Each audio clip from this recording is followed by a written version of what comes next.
Hello students, how are you? I hope you are fine. BA BSc semester 1 paper algebra के lecture number 26 में आपका स्वागत है।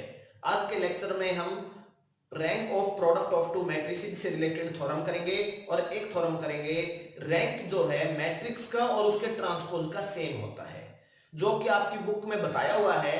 Rank matrix और transpose का सेम होता है, ये सिर्फ मैं आपको बताऊंगा जो आपको बिल्कुल अच्छे से समझ आ जाएगा, जिसमें यहां पे लिख के करने की कोई ऐसी बात नहीं है जिसकी जरूरत महसूस हो।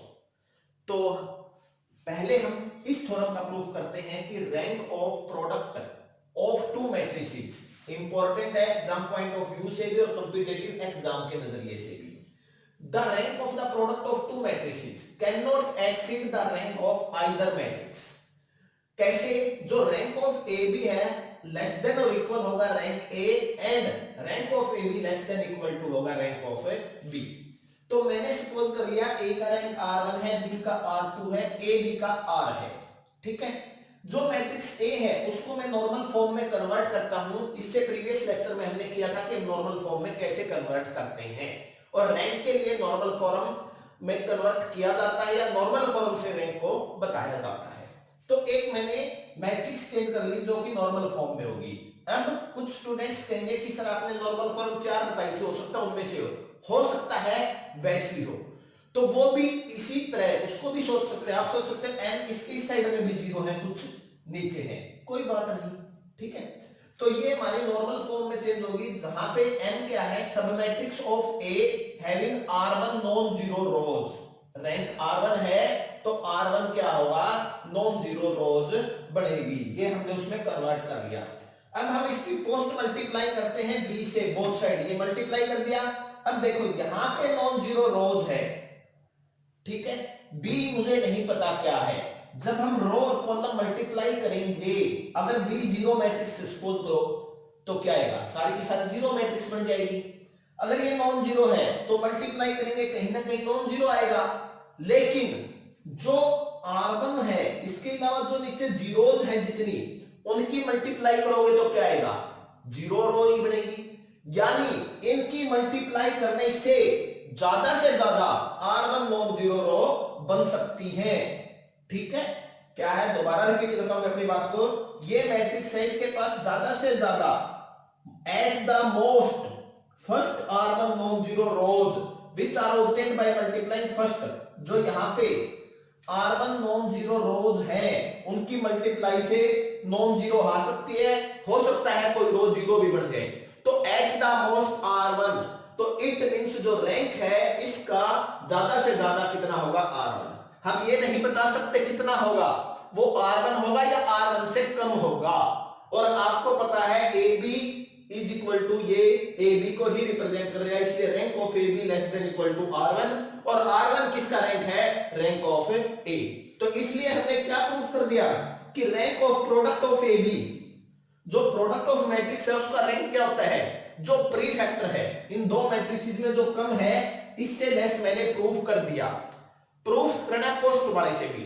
अब हम उसको कैसे करेंगे, तो चलो वो प्रूफ करते हैं। अभी मैंने कहा था कि रैंक मैट्रिक्स का और उसके ट्रांसपोज का सेम होता है। ठीक है, क्या है रिजल्ट, या इससे ऊपर यहां पे है 2.21 थ्योरम। वो क्या कहती है कि rank of matrix is equal to rank of transpose of matrix. क्यों? देखो रैंक का मीनिंग क्या है, रैंक का मीनिंग है कि एक माइनर होगा।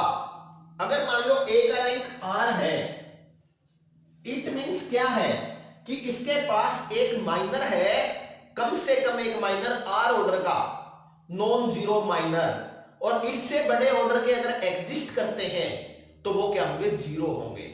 उस ऑर्डर के सभी माइनर क्या होंगे, जीरो होंगे, जो कि इसकी बेसिक डेफिनेशन है। जब हमने रैंक ऑफ मैट्रिक्स की डेफिनेशन की थी उसका पॉइंट ही ये है। अगर इस मैट्रिक्स का रैंक R है तो इस मैट्रिक्स के पास एक नॉन जीरो माइनर है ऑफ ऑर्डर R का, और इफ एनी R से ग्रेटर के माइनर है तो वो सारे के सारे क्या होंगे, जीरो होंगे। ठीक है, हम प्रूफ करते हैं इसका रैंक भी R होगा। कैसे होगा, अब ए ट्रांसपोज क्या करता है, रो को कॉलम में चेंज करता है। माइनर क्या है, एक डेटर्मिनेंट ही है, एक तरह से सब मैट्रिक्स है जो स्क्वायर सब मैट्रिक्स है उनका डेटर्मिनेंट है। और डेटर्मिनेंट रो और कॉलम को इंटरचेंज करने पर चेंज नहीं होता, इसलिए इसके पास भी एक नॉन जीरो माइनर होगा आर ऑर्डर का, और इसके पास भी आर से ग्रेटर ऑर्डर वाले सभी माइनर क्या होंगे, जीरो होंगे। तो उसके बेस पे हम कह सकते हैं कि इन दोनों का रैंक क्या है, आर यानी इक्वल है। ये हमारी थ्योरम है। ठीक है, तो अब मैंने क्या यूज किया, यही यूज किया, बाय यूजिंग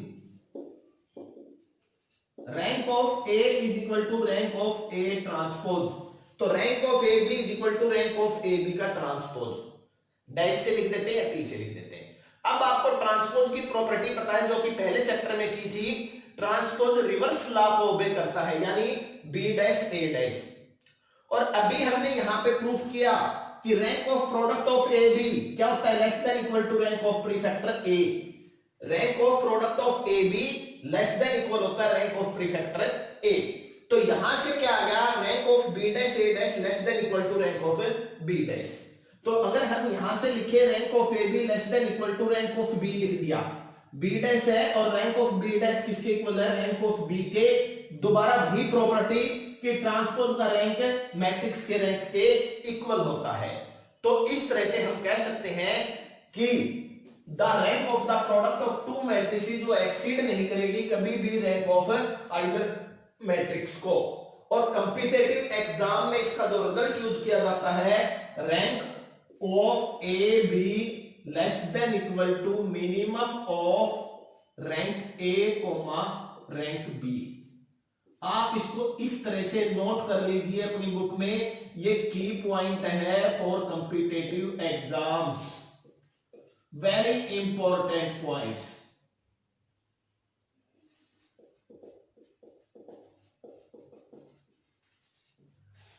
काफी बार रैंक से रिलेटेड क्वेश्चन पूछा जाता है और वो इस प्रॉपर्टी पे डिपेंड होता है। ठीक है, तो आप इसको कॉम्पिटिटिव एग्जाम्स के लिए इसका ये रिजल्ट ध्यान रखिएगा। आपके बीएससी के एग्जाम के लिए थ्योरम यही है और इससे रिलेटेड जो क्वेश्चन है, ऐसा नहीं है कि जो इस पे डिपेंड है उस तरह से प्रॉपर्टी से रिलेटेड क्वेश्चन पूछा जाता हो।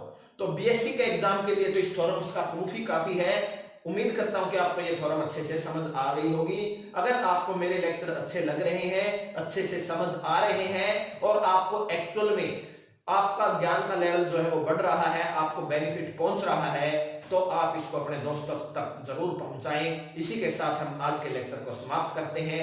Thank you.